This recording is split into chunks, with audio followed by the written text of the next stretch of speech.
કમોસમી ખાબકેલા વરસાદે કેરીના પાકને ભારે નુકસાન પહોંચાડ્યું. બનાસકાંઠામાં ભારે પવન સાથે પડેલા વરસાદને કારણે કેરીના ખેડૂતોને રાતા પાણીએ રોવાનો વારો આવ્યો છે. તો વરસાદ સાથે તેજ ઝડપે ફૂંકાયેલા પવને ખેડૂતોને બમણો માર માર્યો છે. હાલ કેરીની સિઝન ચાલી રહી છે. આંબાવાડીઓમાં કેરીનો પાક તૈયાર થઈ ગયો છે. તનતોડ મહેનત કરી ખેડૂતોએ કેરીના પાકનો ઉછેર કર્યો, પરંતુ મોડી રાત્રે પડેલા વરસાદે ખેડૂતોની આ મહેનત પર પાણી ફેરવી દીધું. પાલનપુરમાં વરસાદ સાથે આવેલા મિની વાવાઝોડાએ કેરીના પાકને ભારે નુકસાન પહોંચાડ્યું. અહીંની આંબાવાડીમાં 500 જેટલા કેરીના ઝાડ છે. પવનના કારણે તૈયાર થયેલી નીચે ખરી ગયેલી કેરીઓ જોવા મળી.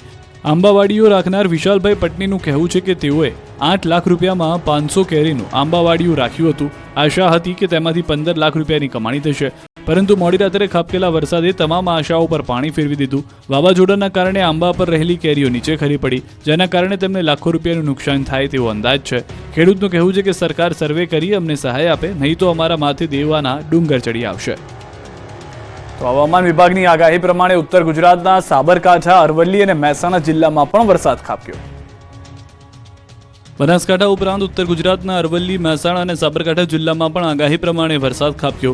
વહેલી પરોઢે અરવલ્લી જિલ્લાના અનેક વિસ્તારોમાં ગાજવીજ સાથે વરસાદ ખાબક્યો. અરવલ્લીના મોડાસા, ભિલોડા, માલપુર, મેઘરજમાં કડાકા ભડાકા સાથે કમોસમી વરસાદ પડ્યો.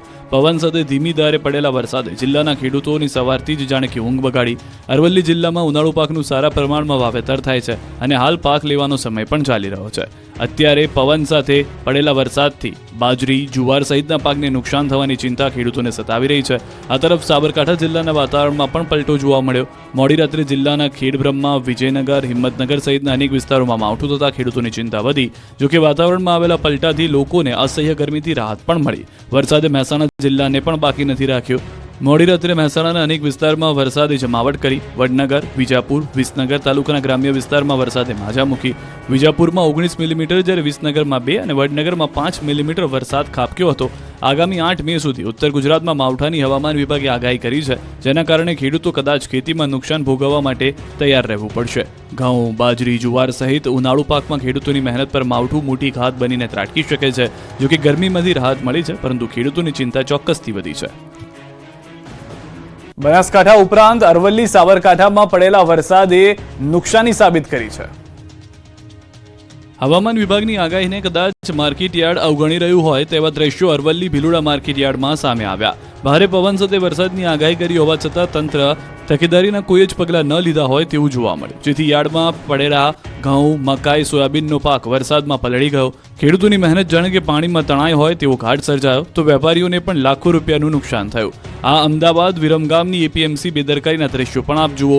કમોસમી વરસાદની આગાહી હોવા છતાં યાર્ડમાં પડેલા પાકની સાવચેતી માટે કોઈ પગલાં ન લેવાયા. તૈયાર પાક સલામત સ્થળે ન ખસેડાયો. એટલું જ નહીં, તેને ઢાંકવાની પણ તંત્રે તસદી ન લીધી. આખરે વરસાદના પાણીમાં એપીએમસીમાં પડેલો પાક તરતો જોવા મળ્યો. ઘઉં અને કપાસ સહિતના પાક પર વરસાદી પાણી ફરી વળ્યા. ખેડૂતો અને વેપારીઓને લાખોનું નુકસાન વેઠવાનો વારો આવ્યો.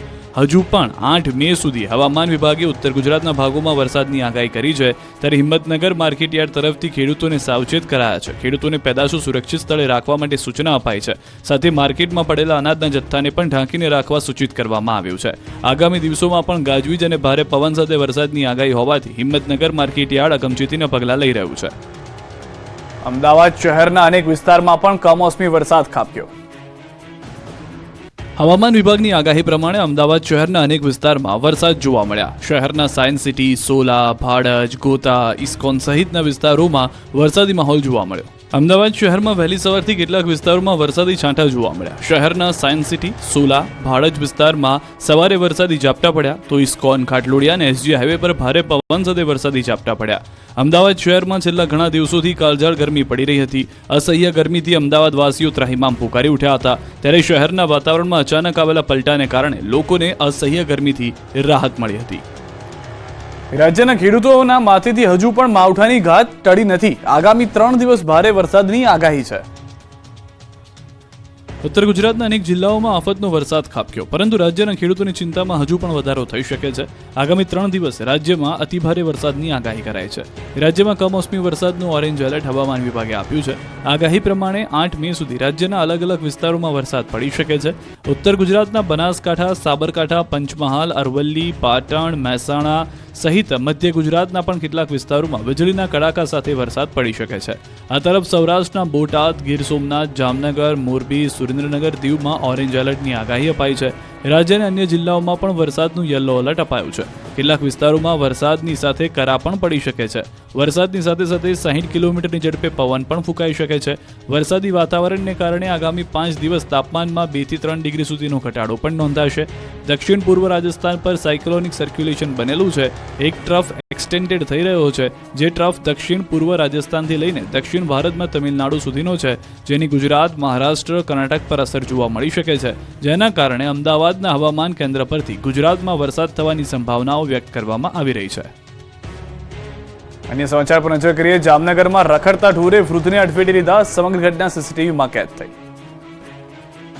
જામનગર શહેરમાં રખડતા ઢોરનો ત્રાસ દિવસે ને દિવસે વધતો હોય તેવા દ્રશ્યો ફરી એકવાર જોવા મળ્યા છે.